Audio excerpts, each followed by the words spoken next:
Where's this road go, mister? Don't go nowhere, mister. Stays right here. May I take this road to Portland?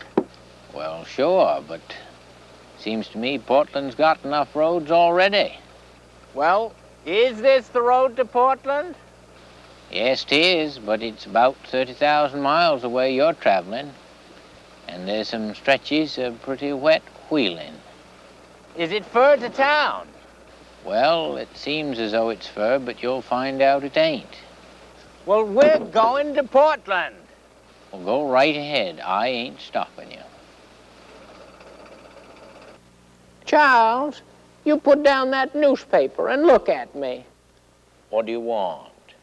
Do you know what day it is? Sunday.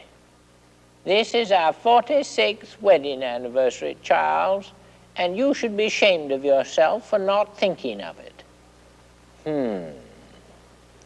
You know, someone these days, something's going to happen to one of us, Charles, then you'll feel different. When it does, I'm moving up to Farmington.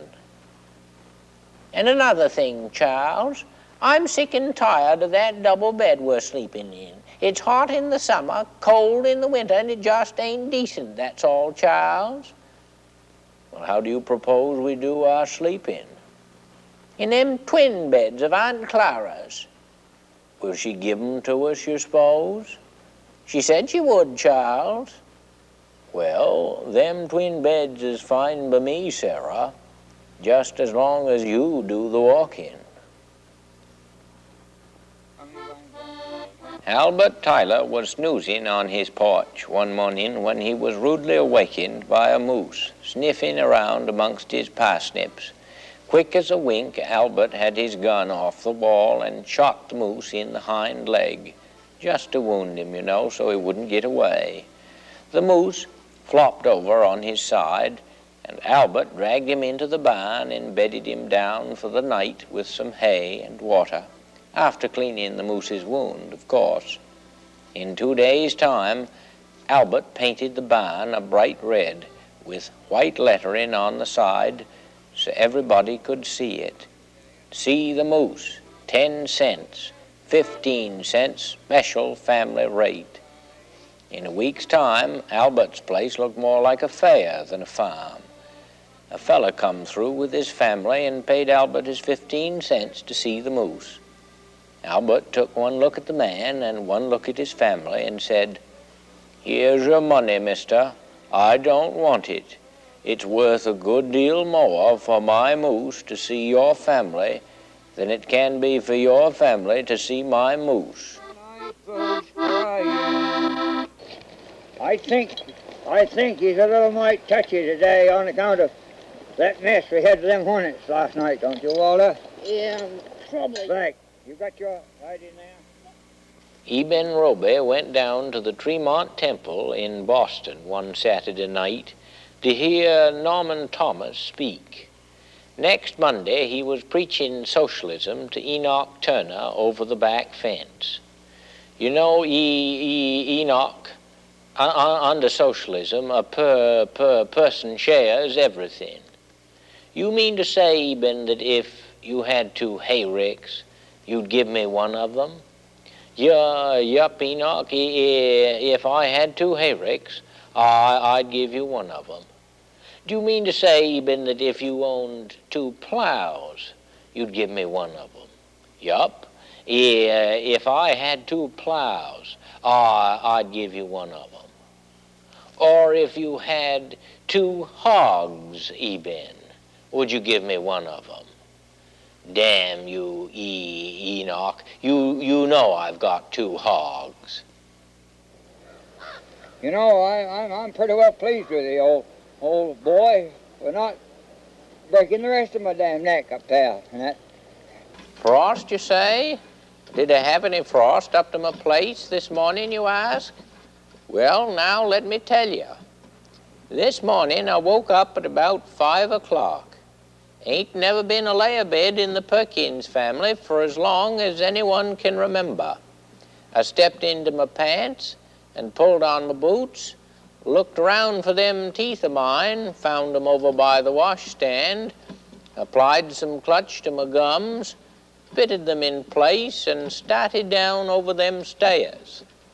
Now them stairs, they ain't steep and narrow where you break your damn neck going down them. My stairs have 12-inch treads and only 6-inch risers. And alongside of them stairs of mine, I got a red cherry banister, and at the foot a newel post made out of curly ash. Now, red cherry and curly ash is a combination that makes for the nicest effect, especially in the early morning light.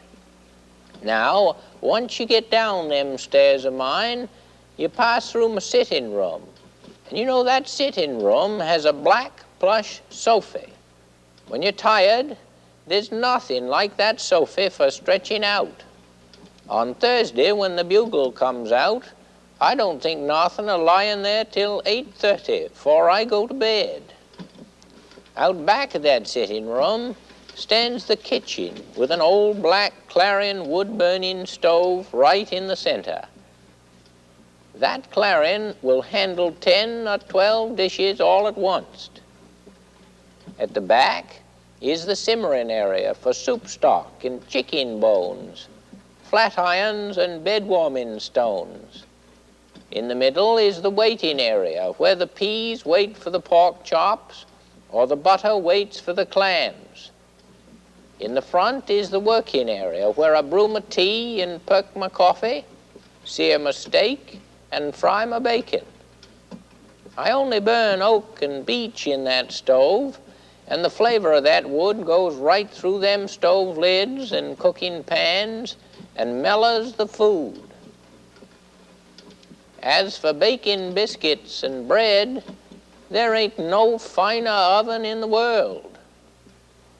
And way on top of that clarion is a shelf for storing my bills and keeping my salt shakers dry. With them 4 regulators, you don't get no spills. But if you do have a spill, it forms little balls and hops down on the floor out of the way. Of course, that old clarion of mine takes more than a teaspoon of brains to operate, but that's probably why them stoves ain't so popular as they used to be. Tacked right onto that kitchen of mine, on the outside of the house, is the woodshed with the green wood stacked on the right side and the aged wood stacked on the left. Now, that aged wood has got a good, even fire. Some people say a woodshed tacked onto the side of the house is a fire hazard, but I say it's a real convenience in the winter. Foster Fickett met his wife Hetty down to the Blueberry Festival at Union, back in the spring of '33. He proposed to her as she was spooning out the pie on his plate, and she accepted as he put the first spoonful in his mouth. That's the way things are transacted in Maine, speedy and efficient. Anyway, Hetty invited Foster home, meet her folks after the fair, and lying in the middle of the parlor was a dead horse. Foster said, "Hetty, that's the carcass of a dead horse, ain't it?" She said, "Yes, it is. But now, Foster, I told you a lot of things, but I never said I was tidy."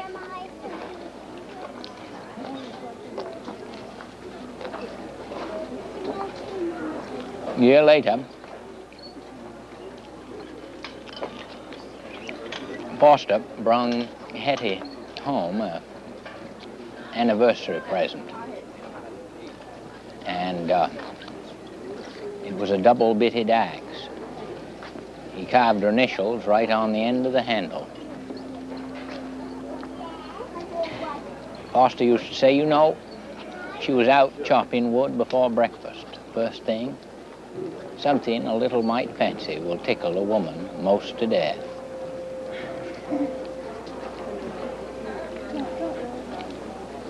Foster used to say that it's true that Hattie was quite big around the middle. But he said she's shade in the summer and warmth in the winter. In the winter of '42, Hattie's right lung collapsed. Then that spring her left lung collapsed and Foster had to slap her into an iron lung.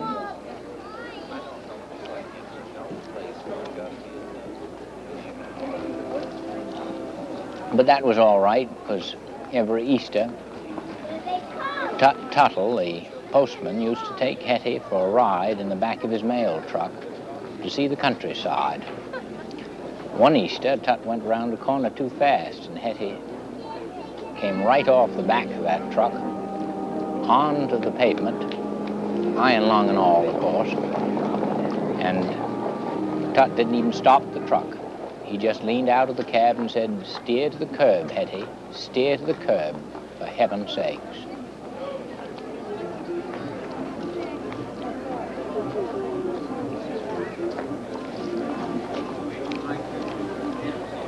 In the winter of '52, Hetty died. As Foster used to say, my wife Hetty passed away at 5 o'clock on the morning of December 13th that year. You know, I bruised my thumb with a hammer, ran out of nails twice, and split 3 covers before I got the 4th one nailed down tight. I strained my back lifting Hetty to the wagon and pulled the halter loose as Bessie the horse came out of the barn, so poor Bessie had to ride into town pulling crooked all the way. Got out of control like coming down that last hill, and Hetty shot straight off the back of the wagon, straight through the post office window. I jumped off the wagon, ran inside the post office to make sure no one was hurt, and there was Tuttle staring at me through the stamped window. "Lucky I had the grating down," he said.